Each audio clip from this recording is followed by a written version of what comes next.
वो दो न्यूमेरिकल पहले कंप्लीट कर लेते हैं. ओके, 15 एंड 16 देखो. न्यूमेरिकल नंबर 15 में क्या है? A vertical pole of length 6 meter cast a shadow of say 4 meter long on the ground. तो vertical shadow है, ऐसा समझो कि सन यहां पर है. डन. सन ये साइड है तो शेडो ये साइड गिरेगा ऑब्वियसली. तो ये 6 मीटर है आई थिंक. कहाँ है? A vertical pole of 6 metre cast a shadow of से 4 metre long. Done.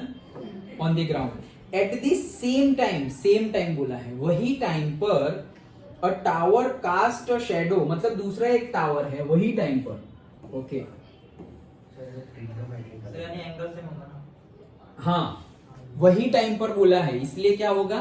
Angle same होगा. कैसे? अभी बताता हूं. वही टाइम पर क्या बोला है कि a tower cast a shadow of 28 metre long, find the height of the tower, मतलब ये हमें फाइंड करना है. So say this is A B C and say D E F. Okay. देखो हमें ये हाइट सिर्फ निकालनी है. ओके. तो सबसे पहली बात एट द सेम टाइम बोला है. Same time, eight the same time shadow, मतलब ये जो पोल है वो ये सन यहां पर है, यही टाइम पर ये जो टावर है उसकी शैडो इतनी गिर रही है सेम टाइम में. That means tower same height की है. सेम हाइट नहीं, हाइट फाइंड करनी है. और सेम हाइट नहीं होगी क्योंकि शैडो डिफरेंट हाइट का है. सेम हाइट होगी तो सेम शैडो आएगा, डिफरेंट हाइट होगी तो डिफरेंट. जैसे तुम यहाँ खड़े हो 6 फीट के, तुम्हारे बाजू में भी 6 फीट का कोई खड़ा हुआ और सन पीछे है, तो दोनों की जो शैडो गिरेगी वो सेम हाइट की गिरेगी. लेकिन कोई छोटा है तो छोटी और बड़ा है तो बड़ी. ओके. सेम हाइट तो फाइंड करनी है. ओके. सो ये समझ में आया? तो क्या बोल रहे हैं कि eight the same time, that is important, eight the same time. देखो सेम टाइम पर जो कर रहे हैं तो सेम टाइम पे देखो, मतलब कि सन यहां पर है और शैडो गिर रही है, तो हम मान लेते हैं दिस इज एंगल ऑफ से डिप्रेशन. तो ये जितना होगा उतना ही ये होगा. ओके. तो सेम टाइम बोला है, मतलब ये एंगल जो है वही सेम यहां रह रहा है एंड दिस इज दिस. तो मतलब ये जो एंगल है is same as this angle. मतलब ये हमें एट द सेम टाइम में इनडायरेक्टली ये बोला गया है. क्या बोला गया है? Angle B C A is equals to angle EFD. ये गिवन है. समझ में आ गया? हाँ बोलो. बी और ई 90 ही रहेगा. बी और ई तो 90 ही होगा क्योंकि पोल और टावर तो वर्टिकली ही. ये समझ में आ गया?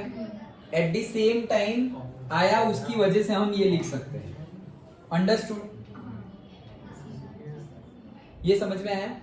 एट किस वजह से लिखा? एट द सेम टाइम है. सोचो कि 1 घंटे बाद, तो 1 घंटे बाद सपोज सन ऊपर जा रहा है या नीचे जा रहा है, कुछ भी कंडीशन है, तो फिर ये एंगल और ये एंगल, मतलब ये एंगल और ये एंगल सेम होगा नहीं. लेकिन एट द सेम टाइम बोला है, दैट्स व्हाई ये दोनों एंगल सेम हो गए. ओके. इतना गिवन है. और हमें दिख ही रहा है कि angle B is equals to क्या है? Angle E. तो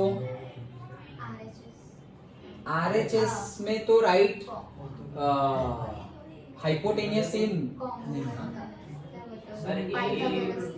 पाइथागोरस थियरम से तुम हाइपोटेनियस ढूंढ सकते हो, बट उसको करोगे क्या? डायरेक्टली यहाँ कॉन्ग्रुएंसी बैठ रही है एंगल की. देखो ये दो एंगल तो सेम है ही, ये दो एंगल 90 डिग्री है, तो ये एंगल सम प्रॉपर्टी से ये क्या हो जाएगा? इसके जैसा ही हो जाएगा. समझ में? डन. ओके. तो ये एंगल सेम है, ये एंगल भी सेम है, तो वो एंगल भी सेम हो जाएगा. तो सिमिलर डायरेक्टली 2 हो गया. क्या? Angle triangle ABC is similar to triangle DEF. Done. ये समझ में आया? लेकिन हमें हाइट ढूंढनी है, वो हाइट कैसे मिलेगी? आवाज नहीं, इसीलिए मैं अलग अलग बिठाता हूँ. इसका क्या करें अब?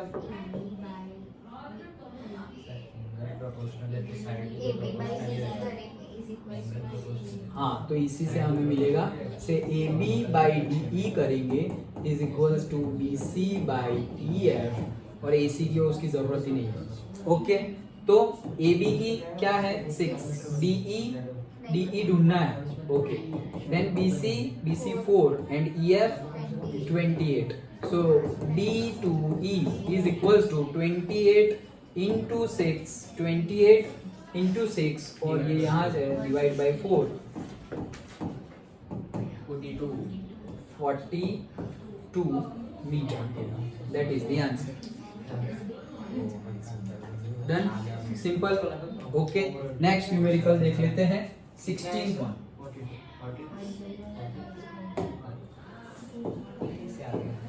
Okay. Next. ध्यान से चलो. If AD and PM are the medians of the triangle ABC and PQR. Again ABC और PQR आया. देखो A, B, C and say P, Q and R. Okay तो देखो क्या है AD and PM. AD and PM are the medians. Medians बोला है मतलब क्या, अगेन वो लिख सकते हैं हम BD is equals to CD is equals to say BC by 2 and QM is equals to say RM is equals to say QR by 2. Done. Okay. Medians respectively where BD नहीं where triangle ABC is similar to बोल दिया है बोल दिया. हाँ बोल दिया. ABC is similar to PQR. Triangle ABC is similar to triangle PQR. ये given है already. Prove that. ये prove करना है हमें क्या AB by PQ AD by PM ये प्रूव करना है. AD by PQ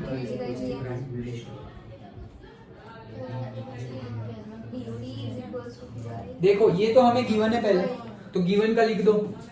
AB by PQ is equals to BC by QR is equals to AC by PR. ये तो है ही. डन. ये तो हमें गिवन ही है. ओके. नाउ और क्या हमें क्या प्रूव करना है. प्रूव ये करना है AB by PQ मतलब देखो AB by PQ is equals to से AD by PM. तो ये रेशियो हमें मिल जाएगा जब हम ये दो ट्राइंगल को सिमिलर प्रूव कर दे तो. डन. ओके. ये दोनों ट्राइंगल को सिमिलर प्रूव कर दे तो मिल जाएगा. तो हो गया ना डायरेक्टली. कैसे हो गया देखो ये तो हमें प्रूव करना है वो हमारे पास है. क्या है हमारे पास AB by PQ तो है ही ये रहा. ओके. और क्या है BC by QR है. इसका ले लो ये इनको पकड़ो. ये दोनों को पकड़ते हैं तो इसमें AB by PQ यहां पे मैं कर देता हूं BC by 2 एंड से QR by 2. डन. दोनों को 2 से डिवाइड कर. BC by 2 क्या आ जाएगा BD और QR by 2 QM. So AB by PQ is equals to BD by QM आ गया. ओके. मतलब मैंने क्या प्रूव किया यहाँ पर AB by PQ is equals to BC by QR is equals to BD by QM is equals to वो तो है ही AC by PR. लेकिन अगर मुझे ये ट्राइंगल को दोनों ट्राइंगल को सिमिलर प्रूव करना है तो मेरे पास क्या क्या होना चाहिए. AB by PQ है. दूसरा BD by QM है. और तीसरा AD by PM. AD by PM चाहिए राइट. वो नहीं है. हाँ तो लेकिन मेरे पास अभी क्या मिला मुझे AB by PQ then say BC तो इसका तो अभी काम नहीं है. Then BD by QM. Okay. दो चीज मिली. डन. तो ये है ना एक और कंडीशन क्या angle B is equals to angle Q. ABC is equals to similar to PQR है. तो इसकी कंडीशन से हम ऐसा बोल सकते हैं angle ABC is equals to angle PQR. Done. तो ये एक साइड हो गई AB by PQ. देन दूसरी साइड हो गई ये BD by QM. कहाँ गया BD by QM.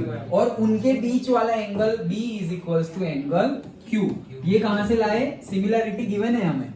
Okay, so by side angle side, So battery. Battery low, by side angle side, done. Side angle side से क्या हो जाएगा, दोनों ट्राइंगल सिमिलर प्रूव हो जाएंगे। दोनों ट्राइंगल सिमिलर प्रूव हो गए तो फिर मैं लिख सकता हूँ AB by PQ is equals to say AB by PM, that's it, similar prove हो गए। तो हमने क्या प्रूव कर दिया, triangle ADB is similar to triangle PMQ, ये हमने प्रूव कर दिया। Okay, bye side angle side. तो फिर हम इसके लिए लिख सकते हैं ना, AB by PM is equals to DB by MQ is equals to say AB by PQ। तो हमें AB by PQ ये चाहिए और AB by PM ये चाहिए, तो हमने प्रूव कर दिया। डन, आया समझ में? पक्का? ओके। तो ये हमारा हो गए। तो मतलब इसी के साथ हमारा वो, अभी मैं तुम्हें वापस वीडियो में ही समझा देता हूँ। ओके, जो कल हमने डिस्कस किया था 14 वाला न्यूमेरिकल। ओके, डन, समझ में आ गया। सो इसी के साथ हमारा पूरा चैप्टर कंप्लीट होता है, triangles. Last exercise was lengthy, but हमने डिटेल्ड में से दिन के 4-5 ही न्यूमेरिकल किए होंगे। ओके, और उस तरह से हमने 15-16 न्यूमेरिकल कंप्लीट किए। क्यों? क्योंकि यू आर थिंकिंग, तुम सोच रहे थे, सब में तुमने आइडिया लगाया कि ऐसे लगाएंगे, ये करेंगे, वो करेंगे। वो ज्यादा टाइम ले रहा था, बट दैट इज वर्दी, वही काम करना है। ओके, मैं बता दूं और फिर तुम कि हाँ पता चल गया, वो तो बात सही है, बट तुम जो दिमाग लगाओगे दैट इज इम्पोर्टेंट। ओके, तो सारे न्यूमेरिकल समझ में आ गए। ओके, सो पहला वाला जो एक्सरसाइज था उसमें तो सिर्फ सिमिलैरिटी की ही बात की थी हमने, कॉन्ग्रुएंसी एंड सिमिलैरिटी की। दूसरे वाले एक्सरसाइज में हमने डीपीटी की थेल्स थ्योरम की बात की थी। एंड थर्ड एक्सरसाइज में हमने एसएस और से ट्रिपल ए एसएस से जो भी न्यूमेरिकल्स बन सकते हैं वो। अंडरस्टूड? तो ये पूरा हमारा चैप्टर कंप्लीट होता है ट्राइंगल। ओके, क्या हुआ?